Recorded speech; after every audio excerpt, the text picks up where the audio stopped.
Hello, hello, hello, everyone. Precious beings, happy Wednesday. I hope everyone is well. Um, if you're here joining me, please comment, say hi. And if you like to join the group as well, to go in here to talk to me in person, you are absolutely welcome to do that as well.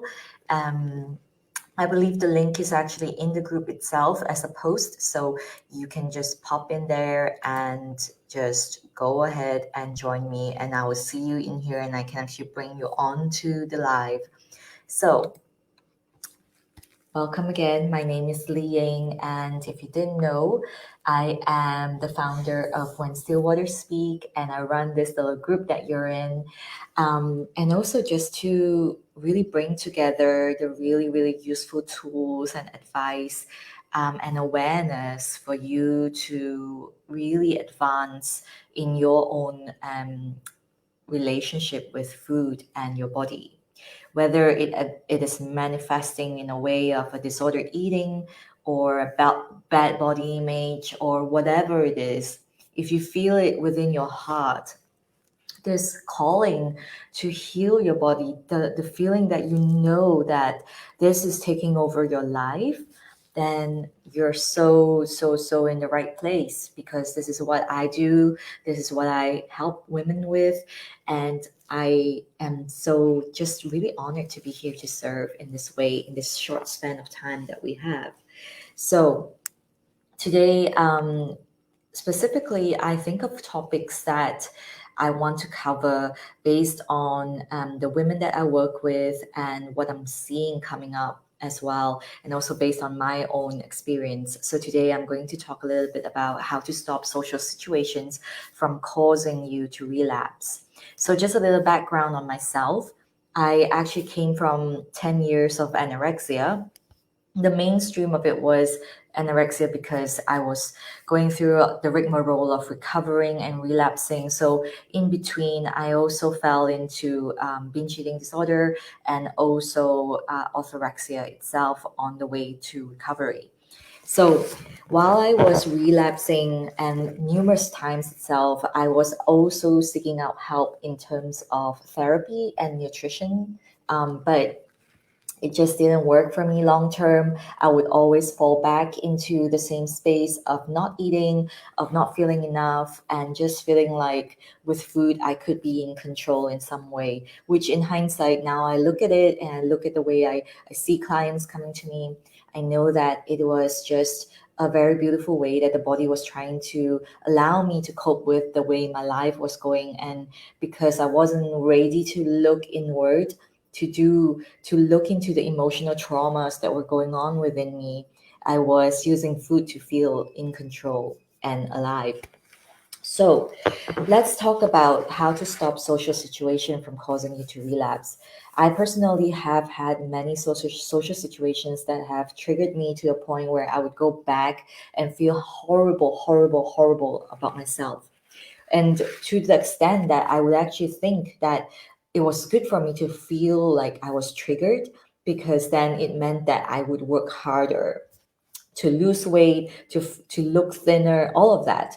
So 10 years ago, when I first acknowledged that I had anorexia, I wasn't ready to seek for help. I just knew that I had anorexia, but I just kept going on, and I wasn't aware that I could even seek for help, to be honest. Like, I just thought, okay, I have a problem. I am obsessed with food and I'm obsessed with exercising. I just remember feeling like I never thought that I could get help. Um, Flash forward to 2 years after that, I broke up with my boyfriend, because then boyfriend, because I was just so obsessed with food. I just wanted to be left alone. Like, I just wanted to be on my own, dealing with the food, being in control, feeling in control. Because when I'm alone, I can just not meet anyone. I don't have to be subjected to anyone's judgment about the way I eat. And yeah, I'm just like, stay away, everyone. I don't need any invitation to go out for dinner or lunch or whatever. And when I broke up with my boyfriend, I can still remember this, that I felt a sense of relief because then I don't need to be held accountable by anyone of the way I was eating. And it was all because of food, really. Of course, after the breakup, a few months down the line, I graduated from uni and I was feeling horrible about breaking up with him. I felt like I just woke up from a sleep and I was like, why did I even do that? And I sought him out and I tried to get back with him. But the weight of my eating disorder at the time was way too much for him to bear, and he wasn't really sure how to help me. And it was just way too much. My insecurity was weighing down on the relationship. And yeah, we never got back together anyway. But he stayed a friend. And in hindsight, what happened after that was that I slipped into a very, very deep hole of just really obsessing over food because it really allowed me to move my attention away from all the troubles that were really haunting me, and just allowing me to just focus on one thing, which is food, and controlling my exercise and controlling the way my body looked. And the thinner I went, the more I felt that I need to go thinner. So it was like a never ending loop, really. So flash forward to a couple of months later, I was stuck in a job that I hated, and I really wanted to leave the job. And so I left the job, and I was pretty much jobless. I applied for a creative residency because I am born a writer. I love writing, and my dream is to be a novelist, a published novelist. And so whatever I did was always geared towards that. So I went to a creative residency. I applied for it. I got accepted, and so I went to Paris for about 3 to 4 months. And in that duration, my eating disorder actually worsened because I stayed away from all my classmates. I lived in a little hovel overlooking the Eiffel Tower. It was beautiful, there was a scenic view, but it was just not the way to live. The place was just really like a rat hole. Um, and I was walking miles and miles and miles. I refused to take the metro because I thought walking would be good for me. And I was exercising like 3 hours a day at least before I started the day. And I ate only one meal a day. Um, so when I got back to Malaysia, which is my home, my mom was there to pick me up at the airport. She was just so shocked to see me because I lost so much weight. Um, to the point that it was just really borderline dangerous. And that was the first time that I saw my tough mom, like really tough dragon mom, um, break down in tears because she just begged me to go see a doctor, like just go get some help. And even at that point, I remember feeling like I just don't need to see anyone. Like I feel like there's nothing wrong with me. I remember thinking like I could even be thinner. Like I just kept thinking I could be thinner. I don't see myself as a really over thin or someone who's anorexic or anything like that. But I did see a doctor just because my mom said, please, please, please. And I never saw her cry before. It moved something in me. And so I went to see a doctor and I saw a nutritionist, actually, to be specific. And it just didn't work out for me because she just didn't understand what I was going through. I can still remember the first thing she said to me was, just eat anything. And taking her amazing advice, I went home, got discharged, and went home and just started eating whatever I felt like eating, which was bread. And I started eating, I couldn't stop. I still remember I felt like I just couldn't be full. Like I just felt hungrier and hungrier. The more I ate, the hungrier I got. And I remember there was one evening that my dad came to take a look at me, that he found me half unconscious by the toilet bowl just because I was so desperate to get rid of all the food that I've eaten. I was horrified. I was shocked about the amount I ate and still felt hungry. And I tried to purge, but I could never purge. Like this is something I want to share. Like I had anorexia, but I never purged. Like I just couldn't do that to myself. And so everyone has a different story. I respect that. And I also have a deep amount of respect for what you're going through and why you're here, because I know that you felt something, like you know that you need to stop this. And so just to flash forward, you know, I thought I was in recovery, but I never really was for so many years, because I always was triggered very easily, and I always still had the mentality that thinner is better, thinner is good, and all of that. And working in fashion didn't really help either, until a point where I just realized, like, actually, I need to get well because I can't live my life like this anymore. And that is when things started to shift for me. That is when even social situations are like, I'm just like bulletproof, because I have my own life, I have my own way of eating. And that took 10 years for me to really come to. So I really want to urge you, like, if you're here and you're listening to this, and if every point of it is just like, yes, yes, yes, and just being here is really enough to say that you just need to reach out and fast track that time that you have right now, because I'm here to help you, and I don't want you to spend like 10 years figuring out when you can get through this in like 6 months, which is what I have, the 6-month program. And even if that's 6 months, one thing I always say is, I don't know how long it'll take you to recover, because I don't think you should trust anyone who would promise you that. But what I can promise you is that I know where we can start. And this is work, it takes work, absolutely. But when you step in and when you're fully committed, you are going to be on the way, like straight up, even when you fall, even when you feel triggered, there are tools, and I'm here to help you through that. So today, coming back to how to stop social situations from causing you to relapse and how I kind of move through it, is that I want you to really be aware why it triggered you, first and foremost. I saw some of you comment, and you've shared before, that you were in recovery, everything was good until a point where maybe you had like a huge banquet or dinner with your family or friends, and then you were just devastated by the way they said something like really innocuous, like, I don't know, like, oh, you're eating a lot more now, or you're looking so much better now. All these are compliments for someone who is just like normal and not triggered. But if you're going through disordered eating and you're in a recovery phase, it can be very delicate phase, and it could be an exquisite pain to you when you hear direct compliments or comments about your body or about the way you eat. And I'm not judging it, and I think judgment needs to be dropped in every sense of the word.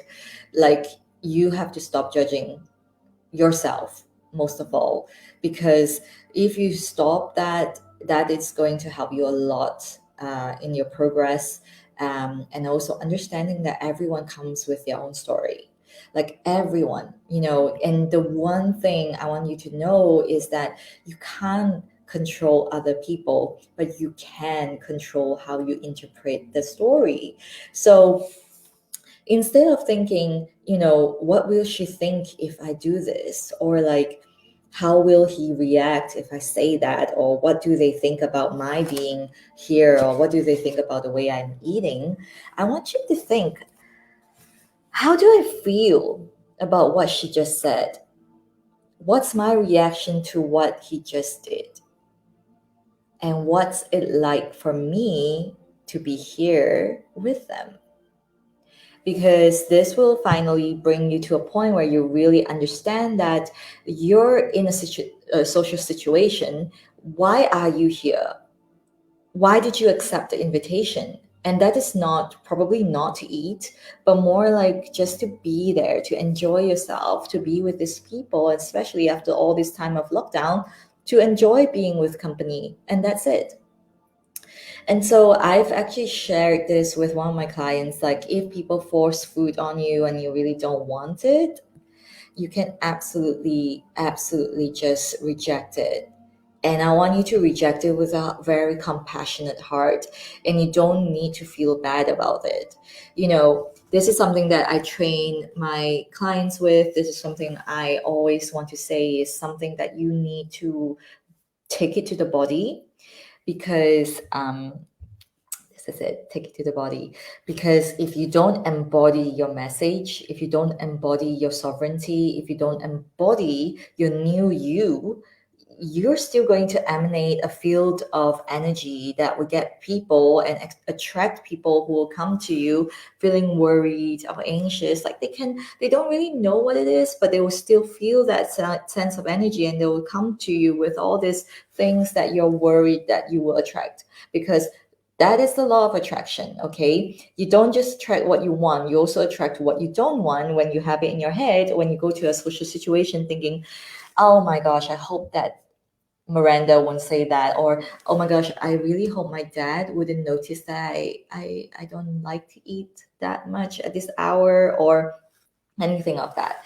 And I'm not saying that, if you are questioning like, oh, if I reject the food, does that mean I'm still like stuck in a disordered eating phase? You are recovering. And so every single meal that you have has to be, it has to come with intention.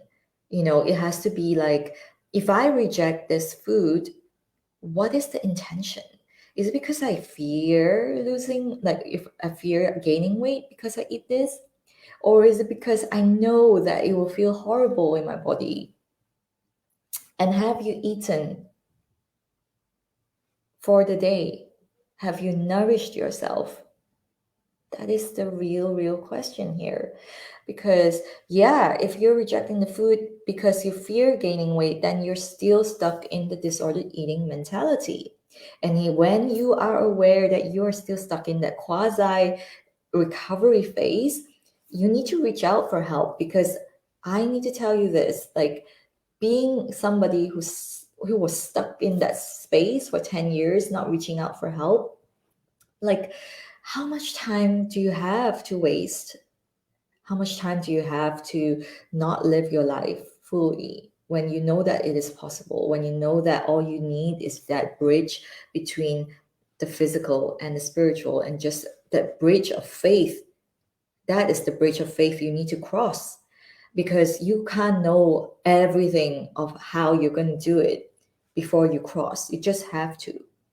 It's so funny because I was thinking today, like in the natural world, like a tiger going out to hunt, they wouldn't think like, how do I get that meal? They just go out because they know in their head in that they know that they will get that food. They will be fed. And so I think it's a little bit of a far-fetched example, but I just had that thought today, and it was quite, like, it gave me a good sense of revelation and awareness about how much we overthink our meals, our social situations, and everything like that. So I want you to know that, yes, when we are recovering from a disordered eating, it's always good to be aware that you are always mostly in your mind. And your mind, the very priority of the mind is to keep you safe, meaning it doesn't like change. It doesn't like to have something new. And when we're stuck in the disordered eating phase, it's very, very important to be aware of this, because more than an average person, that is keeping you fixed, that is keeping you inflexible, that is isolating you, and you're not living. I'm sorry to say this, but you're not living. I can tell you right now, just being fully recovered, what I really did, what made a huge difference for me, was taking that leap of faith, crossing that bridge, even though I don't know where I was going. I just knew that I was all in. Like, I need to do this. Like, I can't live like this anymore. Like, wasting time obsessing over food when I could be enjoying that meal on top of the Tokyo Tower, for example. I had all these amazing 5-star meals that were served up to me that I never enjoyed. And I was going through, even like, I remember going through this raw food phase where I was just like, oh my gosh, like, please serve me just anything raw. And the people in Japan, like, they're just like, oh my gosh, I have no idea what she wants, but let's just give her like carrot steaks. And I ate that in a 5-star hotel. Like, that is all I had. And looking back now, I'm just like, oh my gosh, like all those times when I could have enjoyed the view, enjoyed the bed, enjoyed the amazing, amazing opportunity to be living in a 5-star hotel, I was obsessing over food. I left social functions early because I just didn't want to deal with sitting through like a 10-course meal.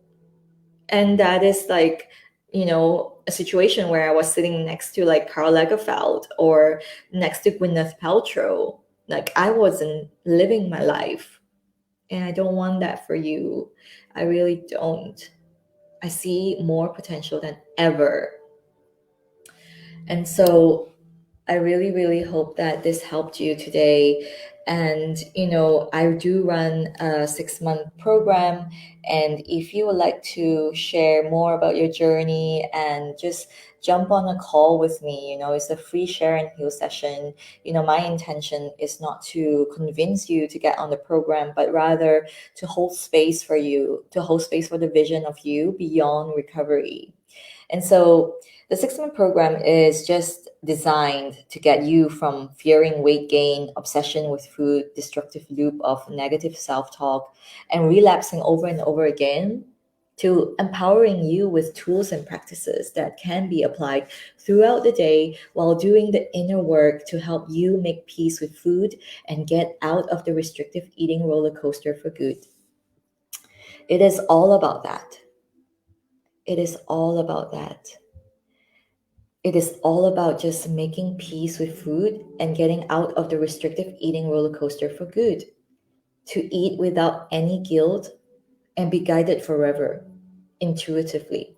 Because all of us have that intuition. We're all spiritual beings. This is my philosophy. This is my mission. I want every living, precious being to understand that we are not separate. The mind is not separate from the body is not separate from spirit, and the mind and body and spirit work together to make you your most soulful self. And when you come out of this beyond recovery, look at that vision in your mind's eye. Just look at it and feel it in your heart. Feel how your body expands with that vision, the possibility of that. And then this is so worth it. The work is so worth it. So yeah, that's me today. I know that it takes courage.